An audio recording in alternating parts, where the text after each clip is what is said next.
നമ്മൾ തന്നെ മെറ്റീരിയൽ എടുത്തിട്ട് വർക്ക് ചെയ്തിട്ട് സ്റ്റിച്ചിങ്ങും പകുതിയായി കഴിയുമ്പോഴേക്കും ആ ഒരു ടോപ്പ് കസ്റ്റമർക്ക് വേണ്ടെന്ന് പറയുമ്പോഴുള്ള ഒരു അവസ്ഥയില്ലേ, അതും ഓണം പോലെ തിരക്ക് വരുന്ന ആ ഒരു ടൈമിൽ.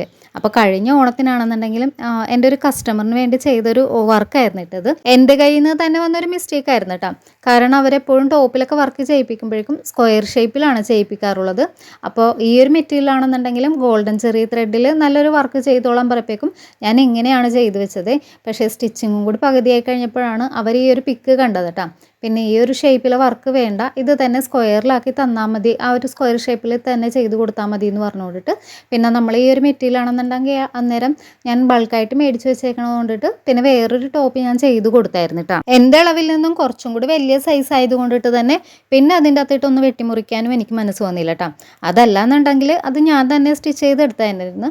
പിന്നെ വെറുതെ ഇരിക്കണേലെന്ന് കരുതിയിട്ട് ഞാനത് കടയിലെ ഡെമ്മയിൽ ചില സമയത്ത് ഡിസ്പ്ലേ ഇട്ട് കൊടുക്കുമായിരുന്നേ. അപ്പോൾ ആ സമയത്താണ് എൻ്റെ കസിൻ അത് കണ്ടിട്ട് എന്നോടത് വന്ന് ചോദിച്ചത് കേട്ടോ. നമ്മളിത് ഇവിടെ വെറുതെ വെച്ചിട്ട് ആർക്കും പ്രയോജനമില്ലാതെ പോവണ്ടല്ലോ. അപ്പോൾ മെഷർമെൻറ്റ്സ് ഒക്കെ ആണെന്നുണ്ടെങ്കിൽ അവളുടെ കറക്റ്റ് തന്നെയായിരുന്നു കേട്ടോ, പ്രത്യേകിച്ച് ഒന്നും ചെയ്യേണ്ടിയും വന്നില്ല.